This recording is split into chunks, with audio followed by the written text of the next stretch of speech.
siempre estamos pensando en qué tengo a mi favor, cuáles son los recursos, quiénes son las personas que me acompañan, con qué cuento yo. Entre más cuento yo, ¿cierto? Si tengo más dinero en el banco, pues más probabilidades de éxito voy a tener en ese nuevo emprendimiento. Si voy a lanzarme a hacer un desafío y tengo un equipo grande, numeroso, para iniciar una gran empresa, pues entonces es más probable que pueda tener éxito. Pero no pasa lo mismo en la lógica de Dios. Dios siempre busca que tengamos los menos posibles recursos, que no tengamos muchas cosas a nuestro favor. ¿Por qué? Porque finalmente, ¿quién es el que se va a llevar la gloria? Él. Y lo vimos con Moisés, ¿verdad? ¿Recuerdan cuando tuvo que enfrentarse al faraón? Obviamente en muchas desventajas, pero siempre el que se llevó la gloria cuando ellos cruzaron el mar fue la mano poderosa del Señor. Y este caso, esta situación no era diferente, no era la excepción. El Señor tiene una manera muy diferente de ver las situaciones, de ver las circunstancias a como las vemos nosotros. Y ahí que es importante que nosotros tenemos que alinear nuestros pensamientos a los pensamientos de Dios y no pretender que Dios obre como nosotros quisiéramos que orara. Es decir, alinear el pensamiento de Dios a nuestros pensamientos. No es la manera como Él interviene, no es la manera como Él actúa. Él siempre busca que nosotros no nos dejemos llevar por nuestra lógica humana, sino que podamos razonar como Él razona. Y para poder razonar como Él razona, es importante que nosotros tengamos conocimiento de su palabra. Porque en la palabra del Señor se encuentran contemplados la mente y los pensamientos del Señor. Entonces, entre más contacto yo tenga con este libro, que no es cualquier libro, sino es la palabra hablada del Señor a su pueblo, más voy a tener un razonamiento y una lógica no terrenal, sino la lógica que proviene del corazón de Dios. Ahora, no solo las probabilidades de que Israel ganara eran del 23%, sino que aparte de todo, el Señor sigue reduciendo los porcentajes de probabilidades humanas para que Él pudiera llevar a cabo esa misión. El Señor no busca que nosotros depositemos nuestra fe, como les decía, en recursos, en personas, en palancas. No es que yo tengo una persona que es una dura y está ocupando ese cargo y muy seguramente esa persona me va a ayudar. No es que yo soy amigo del rector y él me va a ayudar a que mi hijo no pueda perder el año. Siempre estamos buscando la ayuda de situaciones externas antes de buscar la ayuda de Dios. Y era precisamente lo que Dios quería evitar que sintiera el pueblo de Israel. Aunque estaban en menor proporción que el pueblo madianita, el Señor seguía pensando que eran demasiados para ir a una guerra. Porque no era la cantidad, no era el número de personas, el método o la estrategia a través del cual Él iba a traer la victoria. Y quiero decir que no está mal las habilidades, recursos que podamos tener, pero siempre será mejor. Les pongo yo el siguiente caso. Hay dos futbolistas talentosos que obtuvieron una victoria, se ganaron, bueno, no sé, la Champions League o una copa importante. No es lo mismo si le preguntan, si entrevistan a uno de ellos, bueno, ¿y cuál fue el éxito? ¿Cuál fue el método para llegar al éxito? ¿A qué dedicas o a qué atribuyes el éxito? Alguno podría decir, un futbolista podría decir, no, la verdad es que yo después de los entrenamientos me quedaba 3 horas más dándole al balón, practicando los tiros libres y demás, corría y hacía tal cosa. A que de pronto si entrevistan a otro futbolista que obtuvo la misma victoria y dice, no, la verdad, toda la gloria y la honra es para el Señor. ¿En dónde es glorificado? En aquel que de seguro no fue un vago que llegó a última hora a decir, Señor, ayúdame, sino también tuvo una preparación previa para alcanzar la victoria, pero él no está atribuyendo sus logros, ¿cierto? Sus victorias a sus habilidades, a su determinación y a su disciplina, que aunque pudo tenerlas, que aunque pudo ejecutarlas y pudo desarrollarlas, de seguro por eso alcanzó la victoria. Lo más importante es que él se la atribuye a Dios, porque finalmente no es del que corre ni del que quiere, sino de Dios que da la victoria. Hemos conocido casos, ¿cierto?, de equipos que todo el tiempo estuvieron encima, ¿cierto? Y de repente llegó el equipo que estaba ahí todo quietico, hizo un gol y ganó el partido. Entonces, finalmente, las disposiciones son del Señor. Y cuando yo tengo en mente que todo lo que yo vivo en mi vida es disposición de Dios, entonces siempre voy a dar la gloria. Dos personas diferentes, pero quien siempre atribuye todo lo que tiene, su disciplina, su potencial, sus cualidades al Señor, siempre finalmente buscará o estará cumpliendo el objetivo, que es dar esa gloria al Señor. Y aquí como familia hemos sido testigos de cómo muchas veces las situaciones de riesgos o los porcentajes de victoria no hablan del operar de nuestro Señor. Todos aquí han sido testigos del caso que escuchamos de Julián cuando se inició esta iglesia. ¿Cuáles eran las estadísticas de los médicos, del cuerpo médico? Tiene el 5% de probabilidades de que pueda vivir, porque sus pulmones están calcinados a causa del COVID. El 5% eran las probabilidades que tenía de vivir. Y el Señor superó las probabilidades. El Señor no necesita de los criterios médicos, sin decir que no sean importantes. Él creó los médicos, Él les da la sabiduría a los médicos. Pero ellos no tienen la última palabra. La última palabra siempre la tiene el Señor, porque Él está por encima de cualquier ley física o de cualquier dictamen médico. Les compartíamos hace 8 días también del amigo de mi hermano. La verdad, sí, oremos para que haga la oración de fe y se salve. Esa era como nuestra expectativa, porque los médicos ya le habían dicho a la familia, él ya está invadido por una bacteria. Todo su cuerpo está invadido, entonces vayan tramitando los temas de funeraria, vayan buscando una funeraria, todo, listo, eso era. Y mi hermano prácticamente nos estaba diciendo, oren pues, por salvación, aunque él también nos decía, oren por sanidad. Y realmente sé que mi hermano estuvo allá dándole palabras de vida de la fe. Nos decía, vengan y oren. Y saben, algo que le decíamos a Jorge Hernán es, a usted también Dios lo escucha. Las palabras y las oraciones que usted pueda pronunciar sobre su amigo, Dios las escucha, porque Dios no hace acepción de personas. No es porque si Carlos y yo, que somos pastores o los líderes de la familia, vamos y oramos, entonces Dios salva, no. Y realmente vimos el milagro. Ya, aunque su familia se estaba preparando para el desenlace de muerte, el Señor trajo sanidad. Y después de sacarle no sé cuántos litros de pus del cuerpo, finalmente el Señor sopló aliento de vida y trajo sanidad. Porque aunque las probabilidades o los porcentajes en ciertas situaciones sean desfavorecedores, el Señor es quien tiene la última palabra. Pero sigamos leyendo lo que dice el versículo 3. Dice, ahora pues haz pregonar en oídos del pueblo diciendo, quien tema y se estremezca, madrugue y devuélvase desde el monte de Galaad. Y se devolvieron de los del pueblo 22,000 y quedaron 10,000. De los 4 que yo tenía. Esto fue lo que le pasó a Gedeón. Primero tenía un ejército de 32,000. El Señor le dijo, no, siguen siendo suficientes. Siguen siendo demasiados. Y el Señor algo que le dice, dile que los que estén con temor en su corazón, los que estén llenos de miedo, que se devuelvan a sus casas. Y uno esperaría como líder, como comandante del ejército, que se levantaran la mano por ahí unos 10, 20, 30, hasta 50. Pero fue puchica, fueron 22,000 y quedó con un ejército de 10,000 personas. Ahora, esas probabilidades del 23% de ganar la guerra se redujeron al 7,5%. Cada vez menos probabilidades de que ellos pudieran obtener la victoria. Pero el segundo principio que quiero que entendamos en esta mañana, querida familia ON, es que el hombre valiente no es el que no siente miedo, sino aquel que conquista ese miedo.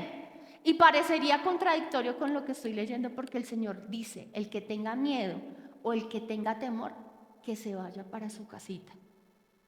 ¿Será que los otros, ante esa desproporción, ante esa desventaja de ejército, no tenían miedo? ¿Será que aún el propio Gedeón no tenía miedo? Les aseguro que tenía miedo y les voy a comprobar mi teoría en el versículo 10 de ese mismo pasaje. El Señor le dice a Gedeón: y si tienes temor de descender, baja tú con Fura, tu criado, al campamento. ¿Qué le estaba diciendo el Señor a Gedeón? Si tienes temor, ve y dile a Fura, no a Furia, sino a Fura, que te acompañe y escucha lo que la gente está diciendo, escucha lo que los madianitas están diciendo. Entonces, ¿el problema era el temor? Si aún el mismo Señor se encargó de proveer de valentía y le dio la estrategia a Gedeón para que fuese valiente y se llenara de valentía en medio de este desafío, el Señor no nos excluye porque tengamos temor o porque tengamos miedo. Todos lo vamos a sentir, todo el ejército israelí sentía miedo, aún el propio Gedeón. La pregunta es, ¿cómo canalizamos nosotros el miedo que tenemos? El miedo son voces internas, pero también voces externas que quieren debilitar el poder de Dios en nuestras vidas, que quieren asegurarnos un futuro de inminente derrota. Entonces, en contraposición está la palabra de Dios. La pregunta es, ¿a qué le voy a dar crédito yo? ¿A las palabras de temor que susurran en mis oídos? ¿A los comentarios negativos, desalentadores de la gente de afuera? ¿O en quién voy a canalizar mi temor? ¿En quién voy a poner mi mirada? ¿En lo que dice la gente, en lo que dicen mis voces internas? ¿O voy a poner mi mirada en el Señor? Y yo sé que muchas veces hemos compartido este testimonio con Carlos, pero la verdad no me canso porque para mí fue una gran prueba de fe y hoy es un testimonio con el que sé puedo alentar la fe de muchos de ustedes. Y fue cuando a mi hija Juanita, al tener 2 años de vida, el reumatólogo la diagnostica con artritis juvenil degenerativa.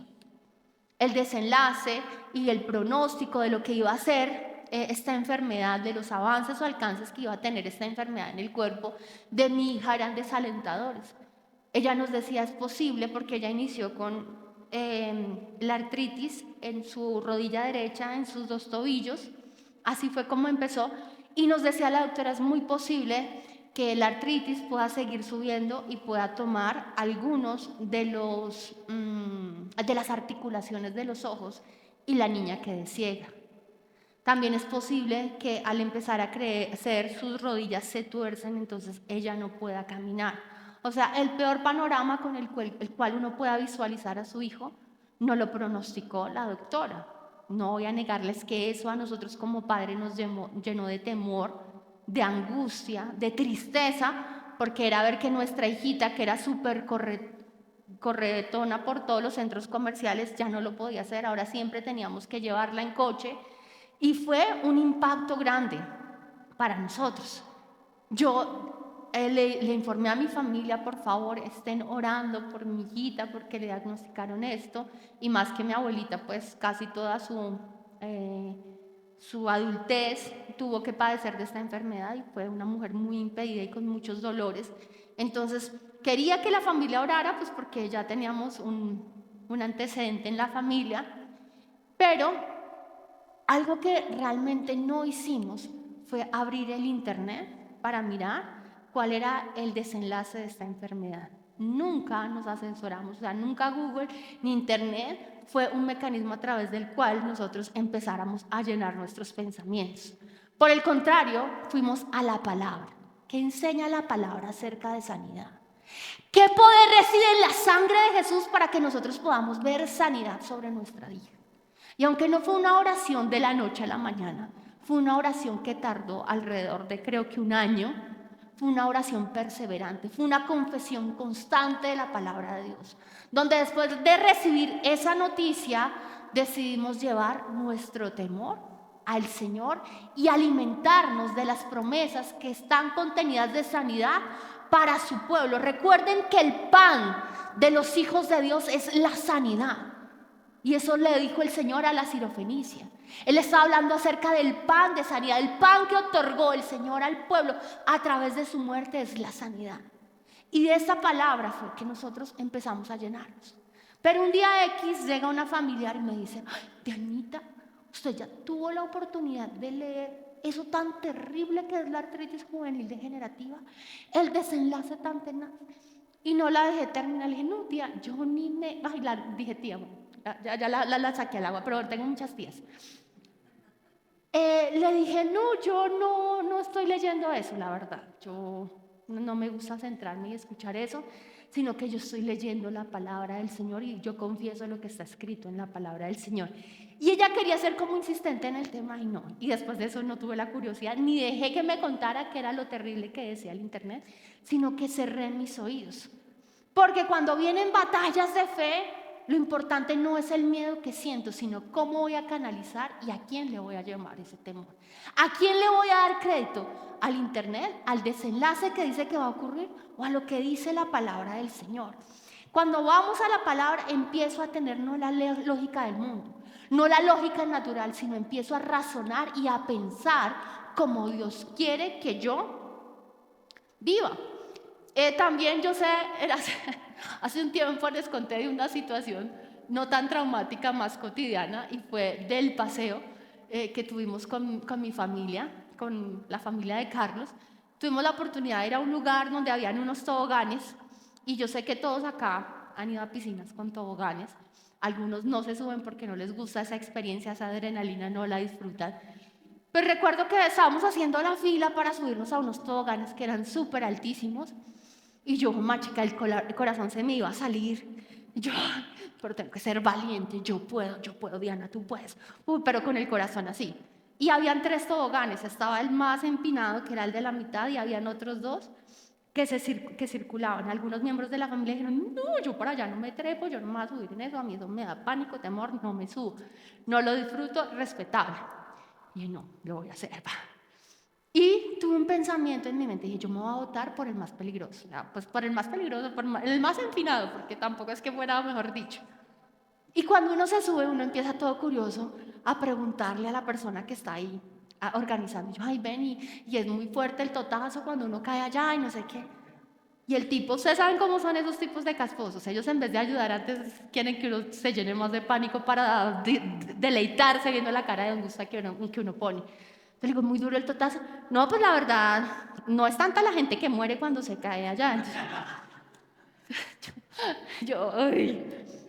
Y algo que no hice, que hacía mucha gente, era empezar a mirar hacia abajo. O sea, lo que había transcurrido, porque donde uno mire para abajo, ahí se desalienta totalmente. Pero me causó curiosidad que llegó un niño y se botó, un niño como de 10, 11 años, ellos son todos valientes. Yo dije: no, pues si ese niño puede, yo me voy a lanzar. El caso fue que me lancé por el más empinado. Miren, ya después botarme por los curvos era pan comido. De verdad. Cuando haces lo que temes, entonces puedes hacer cualquier cosa. Y esa fue una lección que yo aprendí. Me tiré el más empinado. Ya después, para mí, botarme de los que daban vueltas era como botarme del rodadero de mi casa. Y lo hice una y 1000 veces y feliz. Porque no hay sensación más especial de cuando tú enfrentas los temores y los vences. Amén. Jueces capítulo 7, versículo 4. Dice: y Jehová dijo a Gedeón: aún es mucho el pueblo. Pobre Gedeón. Llévalos a las aguas y allí te los probaré. Y el que yo te diga vaya, este contigo irá contigo. Mas de cualquiera que yo te diga, este no vaya contigo, el tal no irá. Entonces llevó el pueblo a las aguas y Jehová dijo a Gedeón: cualquiera que lamiere las aguas con su lengua como lame el perro, a aquel pondrás aparte. Asimismo a cualquiera que doblare sus rodillas para beber. Y fue el número de los que lamieron llevando el agua con la mano a su boca 300 hombres. Y todo el resto del pueblo dobló sus rodillas para beber las aguas. Entonces Jehová dijo a Gedeón: con esos 300 hombres que lamieron el agua os salvaré y entregaré a los madianitas en tus manos, y váyase la demás gente a descansar a su casita. O sea, no solamente quedaron 10,000, sino que el Señor dijo: siguen siendo demasiados. Vas a llevarlos a las aguas y vas a notar ciertas actitudes, ciertas maneras de tomar el agua.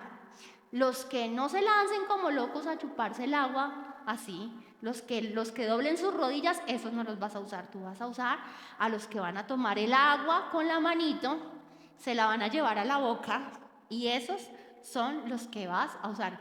Miren, yo leí todas las interpretaciones teológicas de este acontecimiento y ninguna me convenció. La verdad me parecieron súper espiritualoides y yo dije, no. Lo único que yo pude concluir de esto es que es muy probable que el Señor hubiese escogido a aquellos que tomaron el agua con su mano, porque de pronto en la otra mano la dejaron libre para llevar la espada.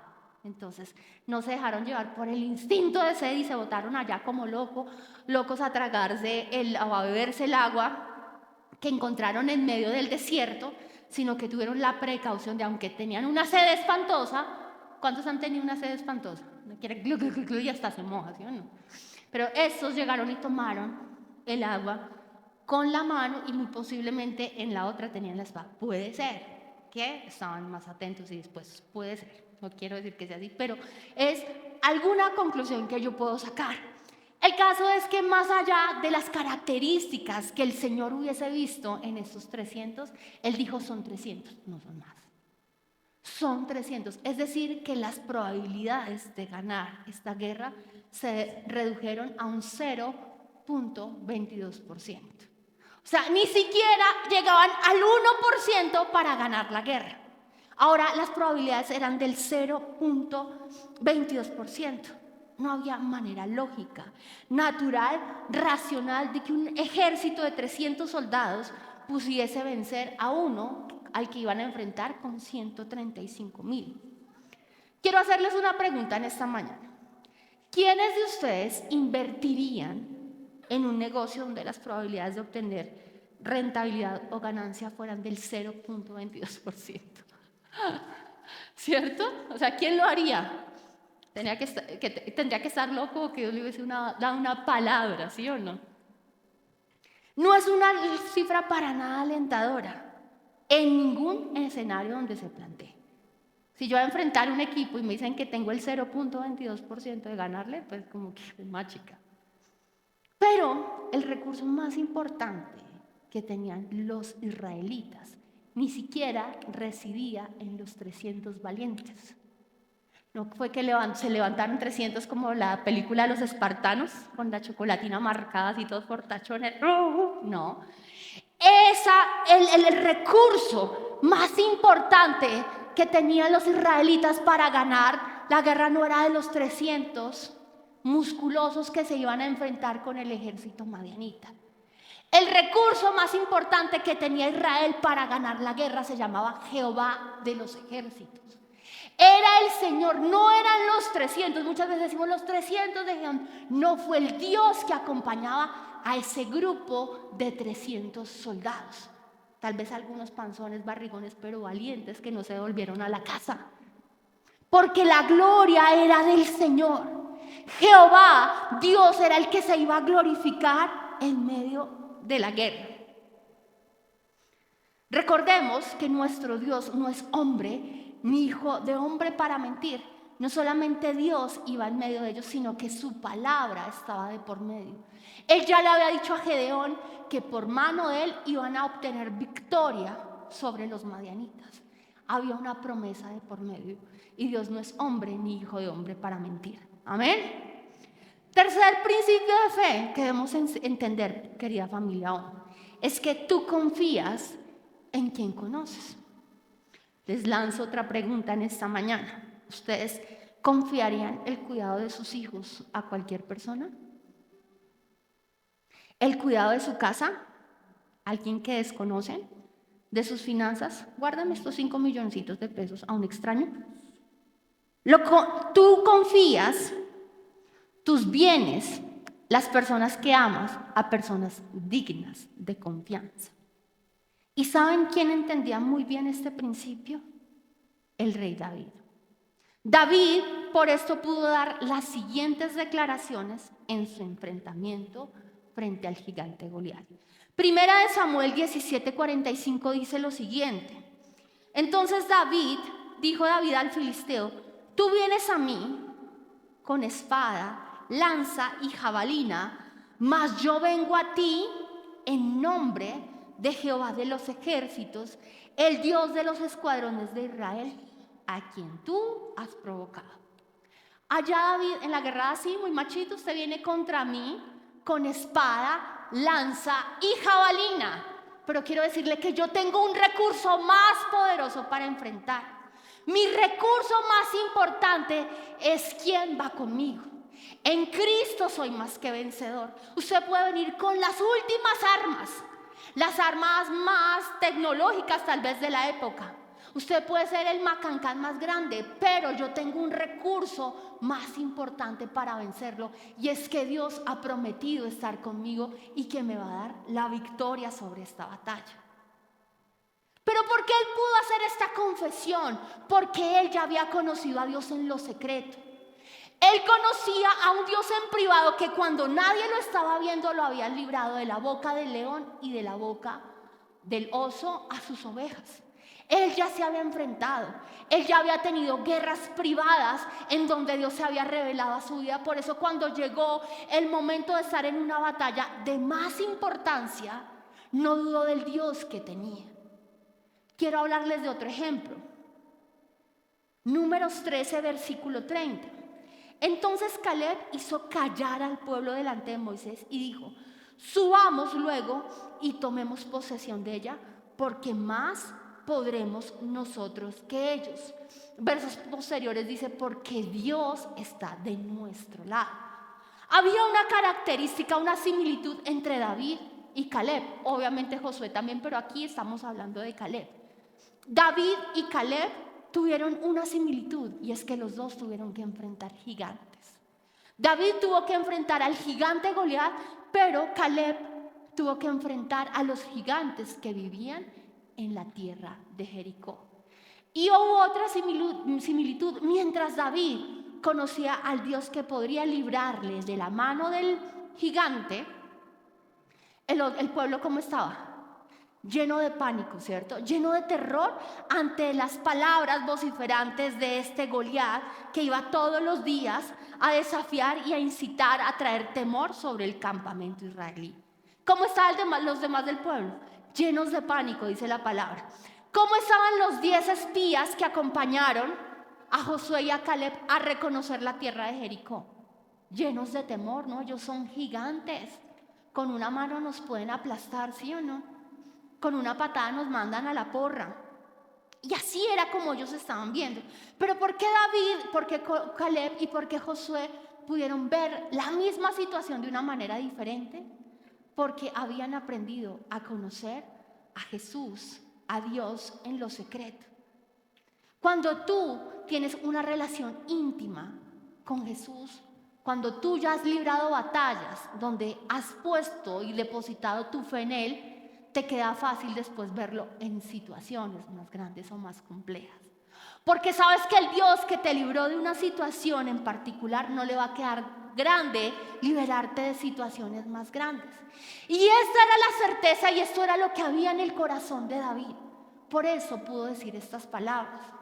Tú confías tu vida, tú confías tus situaciones, tú confías cada desafío que te presente la vida en quien confías, a la persona que confías. Si tú tienes intimidad con Jesús y has aprendido a conocerlo, no te va a quedar grande confiarle tus situaciones, porque nuestro Jesús es digno de confianza. ¿Cuántos lo creen? Él es digno de confianza. Si confiamos nuestros hijos a una persona que consideramos es íntegra, a una persona que es justa, a una persona que es recomendada, ¿cuánto no más vamos a confiar nuestra vida y nuestro destino a quien que es digno de toda nuestra confianza? Hay una promesa, y es que dice: aquellos que depositan su fe, su esperanza en ti, jamás serán burlados, jamás serán avergonzados. Así el desenlace de la respuesta no sea el que nosotros esperamos. Así la respuesta que Él traiga en muchas ocasiones no era la que esperamos. Pero como Él conoce el futuro de nuestras vidas, a veces lo presente que Él permite habla de una protección futura. Amén. Vamos a hacer la siguiente cuenta matemática, querida familia.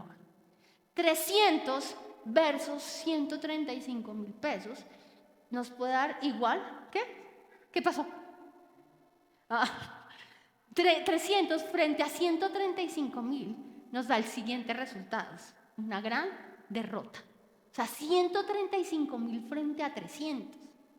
Ahora, vamos a hacer la misma cuenta matemática, 300 más el poder de Dios versus 135.000 pesos, pesos. ¿Eso era lo que te reías? Una gran victoria, no pesos, hombres. Y saben, algo que yo he aprendido con los años, algo que me ha dejado la experiencia muy valiosa con respecto a este principio, es que uno no necesita de tanta gente. Es que uno no necesita de tantas personas para emprender. Tú no necesitas de cantidad. Cuando Dios pone un sueño en tu corazón, cuando Dios te ha hablado y tú tienes la certeza que fue la misma palabra del Señor la que habló a tu corazón, no importa la cantidad de quienes te rodeen para llevar a cabo esa muy gran misión. Lo importante es que quienes estén contigo crean que Dios te envió y crean al sueño que Dios plantó en tu corazón y que se apasionen y tomen ese sueño como propio. Y eso fue lo que ocurrió con estos 300 valientes. Creyeron que Dios le había hablado a Gedeón. Creyeron en la estrategia que Dios iba a traer a Gedeón. ¿Y quién se llevó el botín? ¿Gedeón? ¿O con quién lo repartió? Con los 300 valientes. Cuando Dios te da una misión y tú sueñas con esa misión y Dios te rodea de las personas que respiran y se apasionan con lo que tú sueñas, esas personas van a participar del botín que Dios está entregando. ¿Amén? No importa la cantidad, importa es que haya esa pasión y se identifiquen con el sueño que Dios plantó en tu corazón. Amén. Cuarto principio, familia, y es que el Señor protege de estrategia a quienes le creen. Vamos a ir al versículo 16 del mismo capítulo 7, dice lo siguiente: y repartiendo los 300 hombres en tres escuadrones, dio a todos ellos trompetas en sus manos y cántaros vacíos con teas ardiendo dentro de los cántaros. ¿Ustedes han visualizado cómo fue esto? ¿Se han puesto a pensar? ¿Han ilustrado en su mente cómo fue esto? La historia es la siguiente, la estrategia que el Señor le da a Gedeón es la siguiente. Le dice, estos 300 hombres van a tener en su mano izquierda, creo que es que ahí lo decía bien lástima. Bueno, sin importar, en la mano izquierda van a tener ¿qué? Los cántaros, ¿sí? Y en la derecha van a tener las trompetas, ¿cómo se llaman? ¿Los qué? Pero eso tiene otro nombre, sí. Los cuernos que eran trompetas. Entonces dicen, miren, la estrategia es la siguiente, vamos a seccionar estos 300 en 3 grupos diferentes, en 3 escuadrones diferentes. Me imagino que de 100 cada uno es lo más lógico, ¿no? 100, 100 y 100. Y vamos a hacer una coreografía. Vamos a hacer la siguiente coreografía. Todos tienen que estar sincronizados, nadie puede adelantarse, todos tienen que estar haciendo las cosas en el tiempo y a la velocidad. Entonces les dice, van a tomar los cántaros. Entonces está el cántaro, ustedes pueden imaginarse un cántaro como una vasija de barro, ¿sí? Pero al revés, se la van a imaginar al revés. Y las teas eran antorchas, ¿sí? Con fuego. Entonces meten las antorchitas ahí dentro de la cubetica esa dentro del cántaro y están así, lo van a tener en la mano izquierda. Y por otro lado van a tener el cuerno. Pues chica, esas manos tenían que estar sincronizadas. Entonces dice, cuando yo les dé la orden, van a romper los cántaros. Pero esperen un momentico antes de eso. ¿Cuál fue la estrategia? El Señor les dice, van a llegar al campamento madianita a medianoche. Van a llegar a medianoche cuando todo el mundo esté dormido, todo esté oscuro, ellos no vean absolutamente nada y aparte de todo haya como el cambio de guardia. Van a llegar, los van a coger desprevenidos. Entonces van a ubicarse en escuadrones de 3 y cuando yo dé la orden ustedes van a ver lo que yo hago y ustedes van a repetir y hacer exactamente lo mismo que yo. Entonces les dice, acá con la antorcha, el cántaro cubriendo y por otro lado el cuerno, lo primero que van a hacer es van a romper el cántaro. Entonces imagínense el sonido, el quebrazón de cántaros que se iba a escuchar. Por otro lado, iba a quedar el fuego acá, la antorchita. Y después ustedes van a tocar el cuerno, la trompeta. Por Gedeón y por Jehová. Y ese fue el grito unánime del ejército. Entonces quiero que imaginen, hace poquito me llegó un video de cómo Disney, antiguamente, no sé si lo han visto, hacía los sonidos. Todo era súper manual, bueno, eran unos duros. Pero prácticamente aquí el Señor lo que hizo fue un show, que ni Steven Spielberg hubiera hecho una cosa así. Llegan y hacen el quebrazón, se ve todo el fuego. Y por otro lado están las trompetas que eran sinónimo de guerra. Se escucha el ruido y claro, imagínense uno levantarse a las 12 de la noche. ¿Usted alguna vez lo han levantado a 12 de la noche con una botella que le rompió el vidrio de su casa? ¿Cómo queda uno? ¡Ay, qué pasó! ¡Ay, Dios mío, se nos entraron los ladrones! ¿Sí o no? Y empieza uno a palpitarle el corazón. No me ha pasado, pero me imagino. ¿Cierto? O sea, uno a las 2, o bueno, cualquier ruido que se haya caído una olla en la cocina. ¿Cómo se levanta uno? ¿Quién está en la cocina? ¿Cierto? Con miedo. Y ese fue el sentimiento de agitación con el cual se levantaron los madianitas. Pues puchica, se nos metieron los israelitas y ven ese fuego, esa ilusión óptica, ese fuego allá. Ellos se imaginaron, mejor dicho, una cantidad. Bueno, no sabían si eran los israelitas, pero se levantaron y empezaron a salir de los campamentos llenos de temor y se empezaron a matar entre ellos. Porque no sabían si ese pueblo ya se les había metido en el rancho. Ya los habían invadido y como eran las 12 de la noche, ni tiempo de encender nada pudieron. Entonces empezaron a matarse.